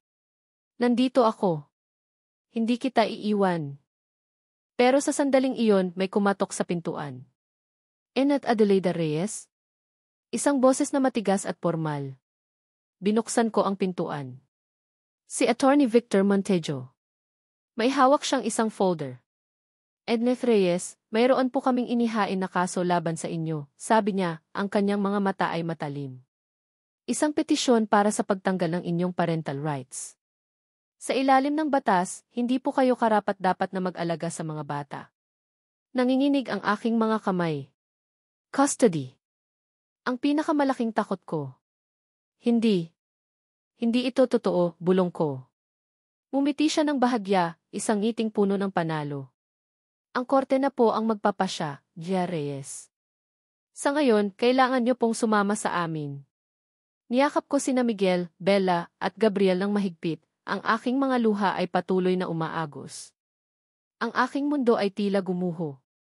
Ang lahat ng pinaghirapan ko. Ang lahat ng pinaglaban ko. Tila nawawala na. Narinig ko ang tunog ng sasakyan na huminto sa labas. At nakita ko si Enzo. Ang kanyang mukha ay puno ng galit at determinasyon. Ang kanyang mga mata ay nakatitig sa akin, at nakita ko ang isang pangako sa kanyang mga mata. Isang pangako na hindi niya ako iiwan. Ang mukha ni Adela, puno ng takot at luha, habang niyayakap ang kanyang mga anak, ang larawang iyon ay tila nakaukit sa aking isip. Ang mga salita ni Victor Montejo, ang pagtatangka niyang agawin ang mga bata, ay nagpaalab sa aking galit. Hindi ko hahayaang mangyari iyon. Hindi ko hahayaang saktan nila ang pamilya ko. Pumasok ako sa bahay ni Adela, ang aking mga mata ay matalim na nakatitig kay Attorney Victor Montejo. Umalis ka rito, Victor, matigas kong sabi, ang aking boses ay puno ng otoridad. Ngumiti siya ng bahagya. Dolph Valderrama. Hindi po ito ang lugar para sa inyo. Ito ay isang legal matter. Legal matter? Ito ay tungkol sa pamilya ko.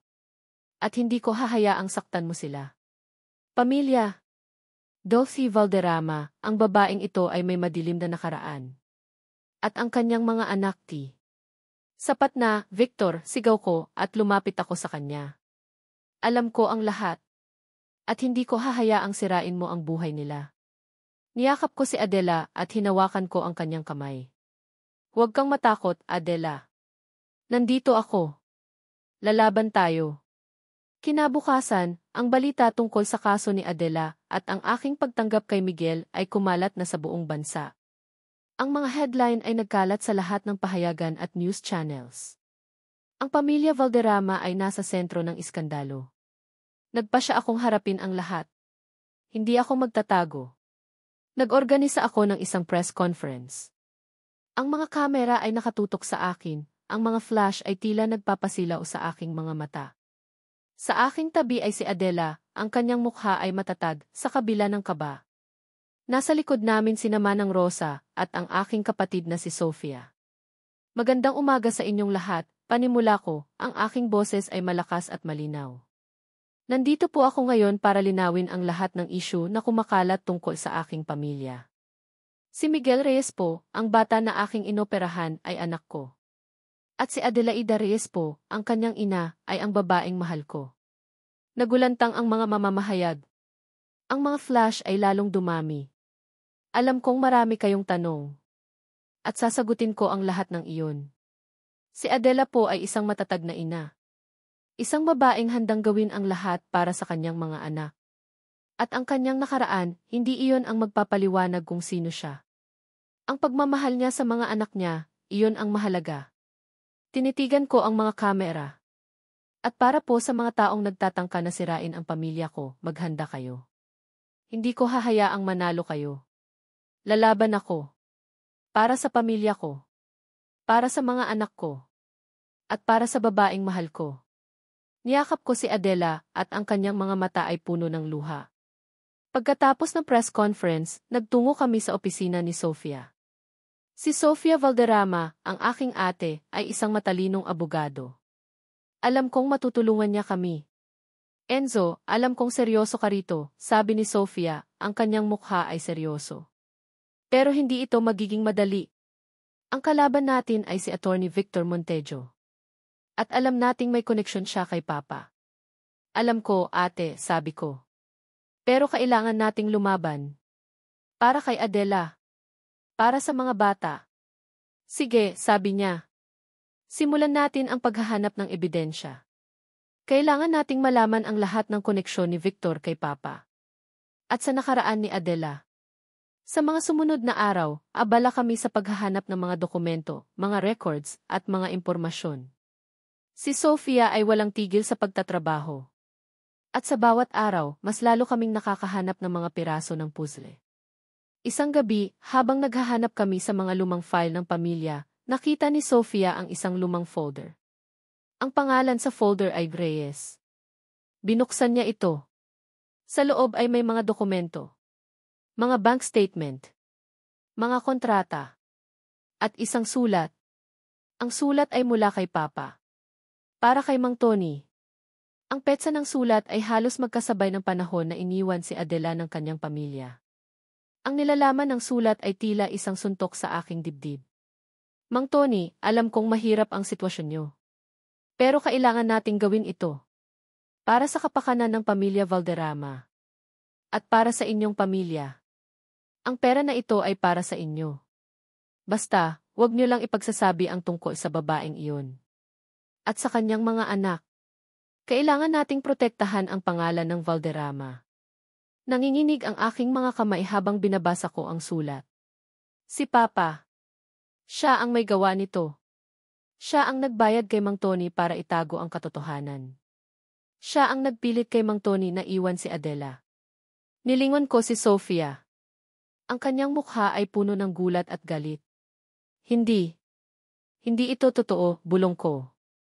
Enzo, kailangan nating harapin si Papa, sabi ni Sofia, ang kanyang boses ay matigas. Nagpunta kami sa bahay ng aming magulang. Si Papa ay nakaupo sa sala, nagbabasa ng pahayagan. Nang makita niya kami, kumunot ang kanyang noo.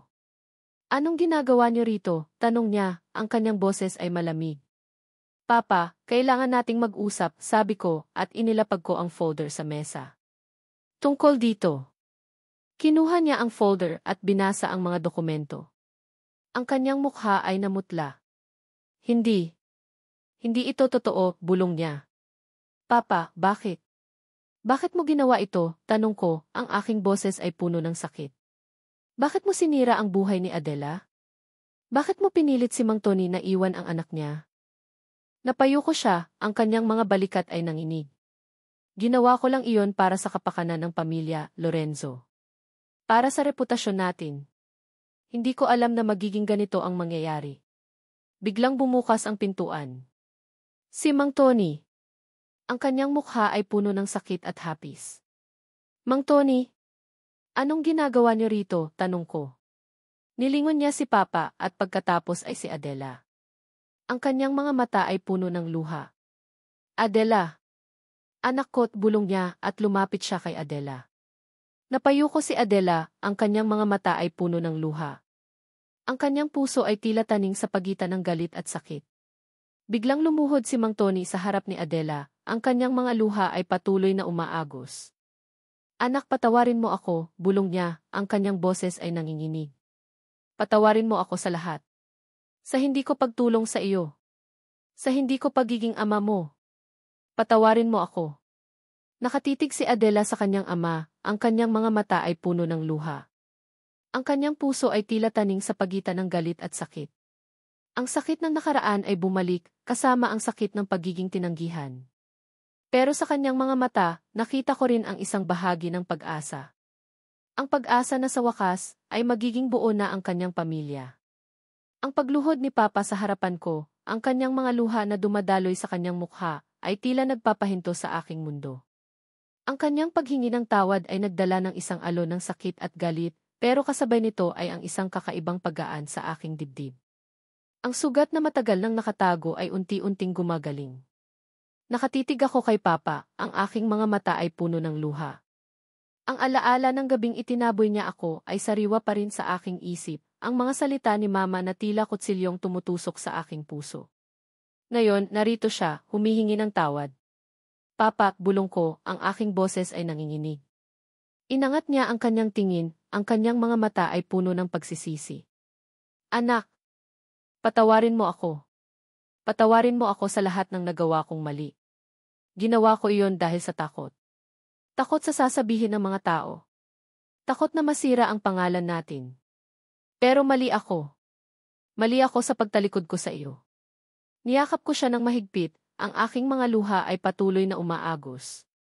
Ang kanyang yakap ay tila isang pader na nagpoprotekta sa akin mula sa lahat ng sakit. Ang galit na matagal nang nakatanim sa aking puso ay tila unti-unting naglalaho. Patawarin mo rin ako, Papa, sabi ko. Sa hindi ko pagsabi sa inyo ng katotohanan. Sa pagtatago ko. Hindi mo kasalanan iyon, anak. Kasalanan ko. Hindi kita binigyan ng pagkakataon. Pero ngayon, Adela, sana bigyan mo ako ng pagkakataon. Ng pagkakataong maging ama mo ulit. At maging lolo ng mga anak mo. Tumango ako. Opo, Papa. Sa sandaling iyon, naramdaman ko ang isang kakaibang kapayapaan. Ang aking pamilya ay unti-unting nabubuo muli. Lumapit si Enzo at niyakap kaming dalawa. Masaya ako para sa inyo, Adela. Nilingon ko si Mama, na nakatayo pa rin sa pintuan, ang kanyang mukha ay puno ng pagtataka at konting galit pa rin. Lumapit si Papa sa kanya. Nena, kausapin mo ang anak natin. Patawarin mo siya, pakiusap ni Papa.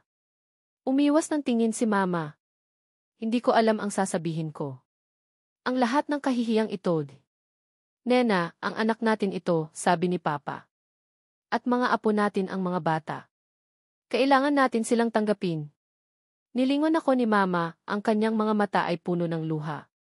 Adela, anak ko, di. Lumapit ako sa kanya at niyakap ko siya ng mahigpit. Mama, miss na miss ko po kayo. Niyakap niya ako pabalik at ang kanyang mga luha ay patuloy na umaagos. Sa wakas, ang aming pamilya ay buo na. Pagkatapos ng emosyonal na paghaharap, nagkaroon kami ng mahabang pag-uusap. Ipinaliwanag ni Papa kung paano siya nilapitan ni Don Ricardo, ang pagbabanta nito sa kanilang kabuhayan kung hindi niya itatago ang katotohanan. Ang bawat salita ni Papa ay nagpatunay sa akin kung gaano siya napilitan. Naramdaman ko ang isang malalim na galit para kay Don Ricardo at kay Victor Montejo. Hindi ko hahayaang makalusot sila. Kinabukasan, pumunta kami sa ospital para tingnan si Miguel. Siya ay tuluyan ng malakas at masigla. Lumapit sina Bella at Gabriel sa kanya at masaya silang nagyakapan. Mama, uuwi na po ba tayo? Tanong ni Miguel, ang kanyang mga mata ay nagniningning. Opo, anak. Uuwi na tayo, sabi ko habang hinahaplos ang kanyang buhok. Sa araw ng paglabas ni Miguel sa ospital, ang aming pamilya ay naroon. Sina Papa, Mama at Manang Rosa. At syempre, si Enzo. Ang kanyang presensya ay nagbigay sa akin ng lakas at pag-asa. Nang makalabas kami sa ospital, sinalubong kami ng mga mamamahayag. Ngunit ngayon, hindi na sila naghahanap ng iskandalo. Naghahanap sila ng kwento ng pag-asa. Lumapit si Enzo sa akin at hinawakan ang aking kamay. Handa ka na ba? Bulong niya. Tumango ako. Handa na ako.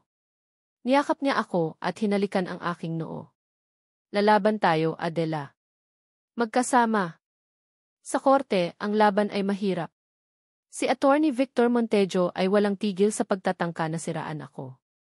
Ang kanyang mga argumento ay puno ng kasinungalingan at pagtatangka na baluktutin ang katotohanan. Ngunit naroon si Sofia. Ang kanyang talino at determinasyon ay nagpatunay na siya ang tamang tao para sa laban na ito. Your Honor, sabi ni Sofia, ang kanyang boses ay malakas at malinaw. Ang kasong ito ay hindi lamang tungkol sa parental rights. Ito ay tungkol sa isang ina na handang gawin ang lahat para sa kanyang mga anak. Isang ina na nagdusa dahil sa kasinungalingan at pagtatago. At ang aking kliyente, Gineth Adelaida Reyes, ay may karapatan sa kanyang mga anak. Ipinaliwanag niya ang lahat. Ang aming kwento. Ang sakit ng nakaraan. Ang pagmamahal. Ang sakripisyo. At ang katotohanan tungkol sa pagkakasangkot ni Don Ricardo at Mang Tony. Nagulat ang buong korte. Ang mukha ni Don Ricardo ay namutla. Si Victor Montejo ay tila hindi makapaniwala. Pagkatapos ng mahabang pagdinig, nagdesisyon ang hukom. Batay sa mga ebidensya at testimonya na inihain, ang korte ay nagdesisyon pabor kay Gineth Adelaida Reyes. Ang kanyang parental rights ay mananatili. Ang petisyon ay ibinasura. Niyakap ko sina Miguel, Bella at Gabriel ng mahigpit. Ang aking mga luha ay patuloy na umaagos, ngunit ngayon, ang mga luha ay puno ng kaligayahan. Nagkatinginan kami ni Enzo.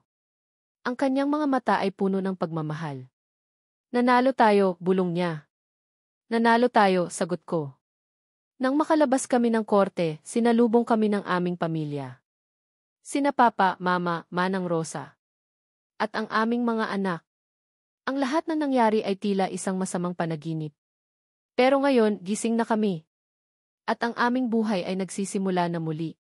Isang bagong simula, puno ng pag-asa, pagmamahal at pamilya. Ang pagwawagi namin sa korte ay tila isang malaking paghinga ng ginhawa, isang hininga na matagal nang nakakulong sa aking dibdib.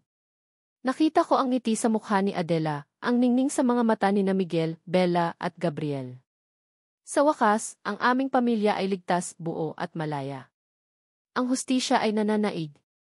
Ngunit alam kong hindi pa tapos ang laban.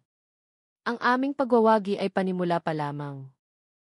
Nasa Valderrama Mansion kami, ang aking ama, si Don Ricardo, ay nakaupo sa kanyang opisina, ang kanyang mukha ay puno ng pagkatalo. Sa tabi niya ay si Sofia, na nag-iisip ng malalim. Papa, kailangan nating mag-usap, sabi ko, ang aking boses ay kalmado ngunit matatag. Ang ginawa mo ay mali. Ang pagtatago ng katotohanan, ang pagbabayad kay Mang Tony, ang pagsira sa buhay ni Adela, lahat ng iyon ay nagdulot ng labis na sakit. Nag-angat si Papa ng tingin, ang kanyang mga mata ay puno ng pagsisisi. Alam ko, Lorenzo. Alam ko. Nabulag ako sa takot. Takot na masira ang pangalan ng pamilya. Takot sa sasabihin ng mga tao. Hindi mo ako sinisisi, Papa, sabi ko. Naiintindihan ko ang pinanggalingan mo. Ngunit ang pagprotekta sa pangalan ng pamilya ay hindi dapat mga hulugan ng pagsira sa buhay ng ibang tao. Ngayon, Papa, kailangan mong tanggapin si Adela at ang mga bata. Sila ang pamilya ko. Naglakad ako patungo sa kanya at hinawakan ang kanyang balikat. Kailangan nating bumawi sa kanila. Kailangan nating ipakita na karapat-dapat tayo sa kanilang pagtitiwala. Napabuntong hininga si Papa. Mahirap, Lorenzo. Pero gagawin ko ang lahat para bumawi. Para sa'yo. At para sa mga apo ko. Sa sumunod na linggo, nagbago ang lahat. Lumipat si Adela at ang mga bata sa isang bagong, mas maayos na bahay na binili ko para sa kanila. Ayaw niya sana, pero pinilit ko. Kailangan nila ng komportableng lugar para makabangon. Regular na silang bumibisita sa Valderrama Mansion at unti-unting tinatanggap ni Papa sina Adela at ang mga bata. Ang mga tawa ni na Miguel, Bella at Gabriel ay nagpuno sa malaking bahay at nakita ko ang isang bahagi ng aking ama na tila nabubuhay muli. Ang relasyon namin ni Adela ay lumalalim. Ang bawat araw ay puno ng mga bagong tuklas. Ang kanyang pagiging simple, ang kanyang katatagan, ang kanyang pagmamahal sa mga bata, lahat ng iyon ay nagpapatunay sa akin na siya ang babaeng para sa akin. Hindi na lang siya ang ina ng aking anak, kundi ang babaeng gusto kong makasama habang buhay.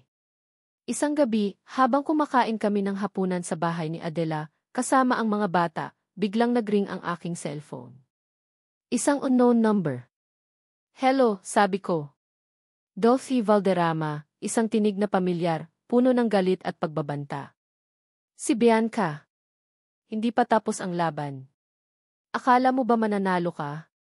Hindi mo pa kami kilala.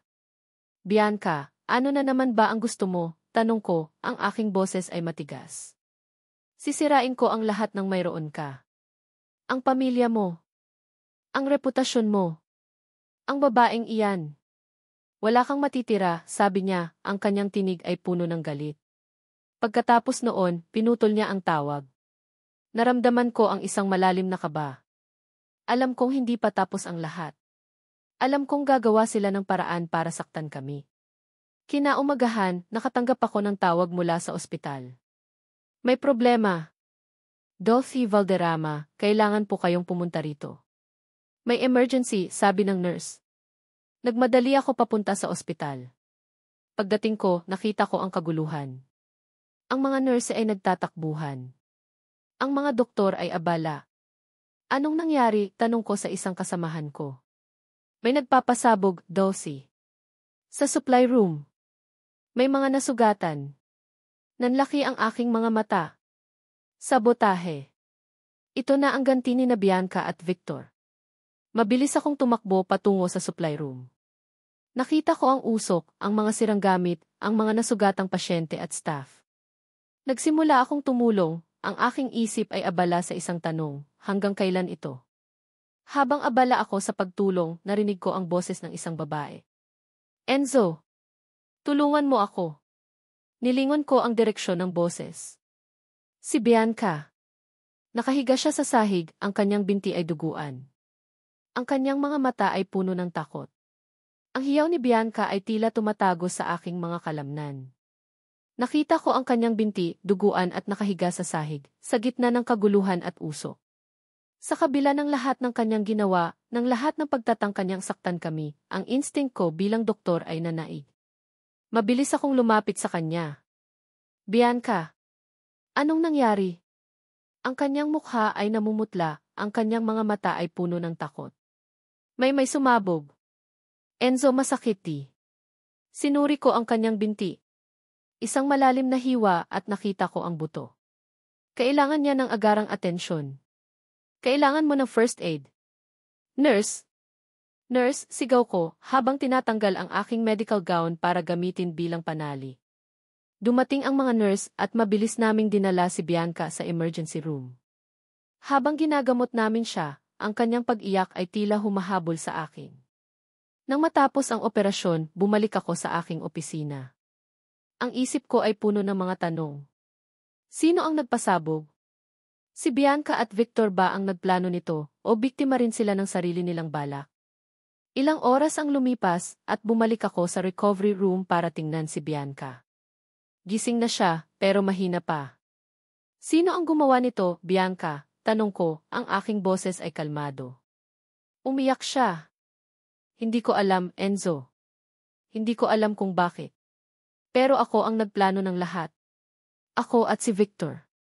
Gusto lang naming saktan si Adela. Gusto lang naming sirain ang reputasyon mo. Gusto ko lang na sa akin ka. Naramdaman ko ang isang halo ng galit at awa. Galit dahil sa kanyang pagtataksil, awa dahil sa kanyang kapusukan. Bakit, Bianca? Bakit ka umabot sa ganito? Tanong ko. Kasi mahal kita, Enzo. Mahal na mahal kita. At hindi ko matanggap na mas pinili mo ang isang babaeng galing sa mahirap. Isang babaeng may mga anak. Hindi ko matanggap na kailangan kong mawala ka sa akin. Umiyak siya ng malakas. Bianca, hindi ko kailanman naramdaman iyan para sa iyo. Kaibigan lang kita, sabi ko, ang aking boses ay puno ng sakit. At ang ginawa mo, hindi iyan ang paraan para makuha mo ang pagmamahal. Ang ginawa mo ay nagdulot ng sakit. Hindi lang sa amin, kundi pati na rin sa iyo. Umiling siya. Hindi. Hindi ko akalain na mangyayari ito. Ang plano namin ay sirain lang ang supply room.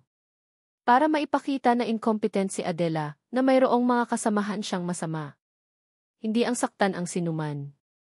Hindi namin inakala na magiging ganito kalaki ang pinsala. Kinagat ko ang aking labi. Narinig ko ang kanyang pagsisisi. Nasaan si Victor Montejo? Tanong ko. Umiling siya. Hindi ko alam. Pagkatapos ng pagsabog, nawala na siya. Siguro tumakas na. Lumabas ako sa kwarto. Ang aking isip ay abala sa isang desisyon. Anong gagawin ko kay Bianca? Nagtungo ako sa opisina ko at nandoon si Sofia. Ate, kailangan nating mag-usap, sabi ko. Nakausap ko si Bianca. Inamin niya ang lahat. Siya at si Victor ang may gawa ng pagsabog. Pero hindi nila sinasadya na may masaktan. Gusto lang nilang sirain ang reputasyon ng ospital. Kumunot ang noo ni Sofia. Enzo, kailangan nating ipasa ito sa pulis. Ginawa nila ang isang krimen. Alam ko, ate. Pero nakita ko ang pagsisisi sa mata ni Bianca. At siya mismo ay nasaktan. Enzo, hindi lahat ng krimen ay may excuse. Ang ginawa nila ay delikado. At marami ang nasaktan. Napabuntong hininga ako. Alam ko, ate. Pero sa tingin mo, ano ang mangyayari kung ededemanda natin si Bianca? Mawawala ang kanyang karir. Ang kanyang pamilya ay masisira. Hindi ko kaya iyon. Lalo na kung hindi niya naman sinasadya na may masaktan. Enzo, huwag mong hayaang mangibabaw ang emosyon mo. Abogado ako. Alam ko ang batas. Alam ko, ate. Pero ako, doktor ako. At nakita ko ang sakit. At ang pagsisisi. Sa tingin ko, may pagkakataon pa siyang magbago. Nag-isip si Sofia. Anong gusto mong gawin? Gusto kong bigyan siya ng pagkakataon. Kausapin natin si Papa. Pakiusapan natin si Bianca na magsabi ng totoo sa pulis, pero hilingin natin na bigyan siya ng probation. At tulungan natin siyang bumalik sa tamang landas. Napabuntong hininga si Sofia. CJ, Enzo. Dahil sa iyo. Pero hindi ito magiging madali. Kinaumagahan, nakita ko si Bianca na inilabas na sa ospital. Sa kanyang tabi ay ang kanyang mga magulang, ang kanilang mga mukha ay puno ng kahihiyan at pag-aalala. Nilapitan ko siya. Bianca, mayroon akong offer para sa iyo. Sabihin mo ang totoo sa pulis. Aminin mo ang lahat. At sa tulong ni Ate Sofia, susubukan naming makakuha ng probation para sa iyo. Bigyan mo ang sarili mo ng pagkakataong magbago. Nilingon niya ako, ang kanyang mga mata ay puno ng pagtataka. Bakit, Enzo? Bakit mo ito ginagawa? Dahil naniniwala ako na may kabutihan pa rin sa iyo, Bianca. At dahil, sa huli, hindi ako katulad mo. Hindi ko gusto ang paghihiganti. Umiyak siya. Salamat, Enzo. Salamat. Ilang linggo ang lumipas. Si Bianca ay nagsalita sa pulis at inamin ang lahat. Si Victor Montejo ay nahuli at kinasuhan.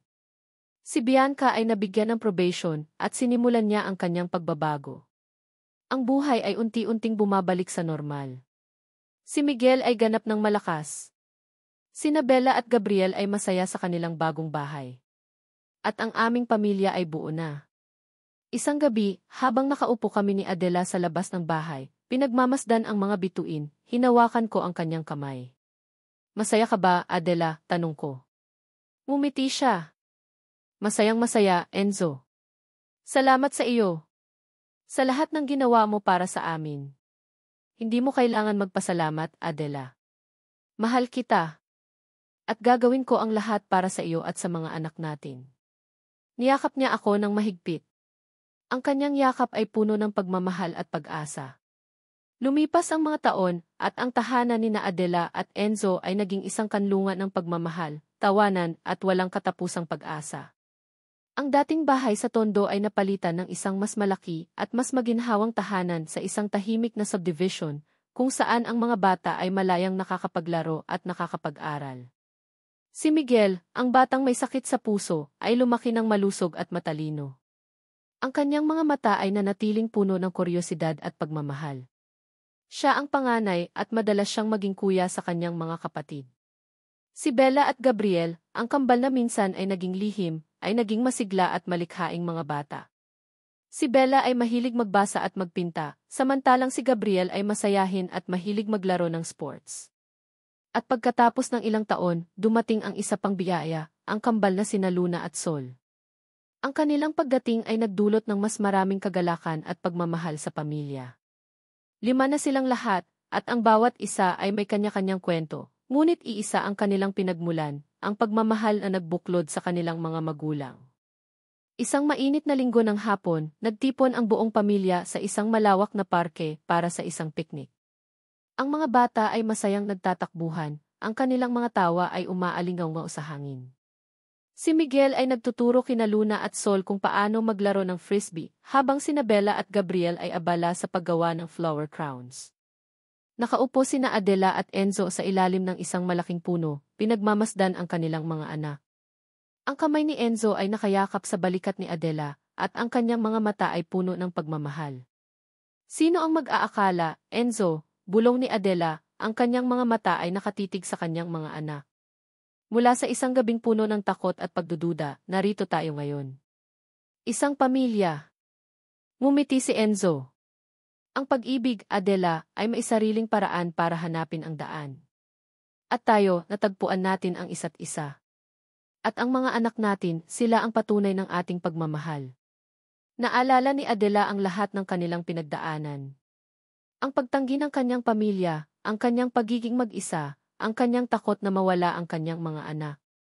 Ang pagdating ni Enzo, ang mga lihim na nabunyag, ang laban sa korte, ang pagtataksil ni Bianca at Victor. Lahat ng iyon ay tila isang mahabang panaginip, ngunit ang mga aral na natutunan niya ay mananatili habang buhay. Ang kanyang mga magulang, sina Aling Nena at Mang Tony, ay lubos na nagbago. Si Mang Tony ay naging isang mapagmahal na lolo na madalas bisitahin ang kanyang mga apo at magkwento ng mga lumang kwento. Si Aling Nena, bagaman may kaunting pagiging matigas pa rin, ay natutunan ng tanggapin si Adela at ang kanyang mga anak. Ang kanilang mga mata ay puno na ng pagmamahal at pagmamalaki. Si Don Ricardo Valderrama, ang ama ni Enzo, ay natutunan din ang kanyang aral. Ang kanyang pagiging matigas ay napalitan ng pagiging mas malambot at mas mapagmahal. Madalas siyang maglaro kasama ang kanyang mga apo, at nakita ni Enzo ang isang bahagi ng kanyang ama na hindi niya kailanman nakita dati.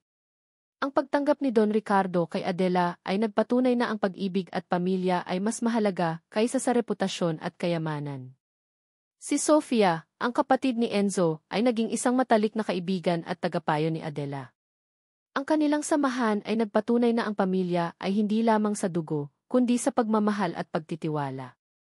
Ang kwento ni Adela at Enzo ay naging isang inspirasyon sa marami. Ang kanilang pagmamahal ay nagpatunay na ang tunay na pag-ibig ay hindi lamang tungkol sa romansa, kundi sa pagtanggap, pagpapatawad, at paglaban para sa pamilya. Ang kanilang buhay ay isang patunay na ang bawat pagsubok ay may kaakibat na biyaya, at ang bawat sakit ay may kaakibat na paggaling. Ang mga bata ay lumaki sa isang tahanan na puno ng pagmamahal, pag-unawa at pagtanggap. Natutunan nila na ang pamilya ay hindi perpekto, ngunit ang pagmamahal ang nagbubuklod sa lahat. Niyakap ni Enzo si Adela ng mahigpit. Salamat, Adela. Sa pagbibigay mo sa akin ang pamilyang ito. Sa pagbibigay mo sa akin ang pag-asa. At sa pagtuturo mo sa akin ang tunay na kahulugan ng pag-ibig. Ngumiti si Adela, ang kanyang mga mata ay kumikinang sa sikat ng araw. Salamat din, Enzo. Sa pagiging lakas ko. Sa pagiging pag-asa ko. At sa pagiging ama ng mga anak ko.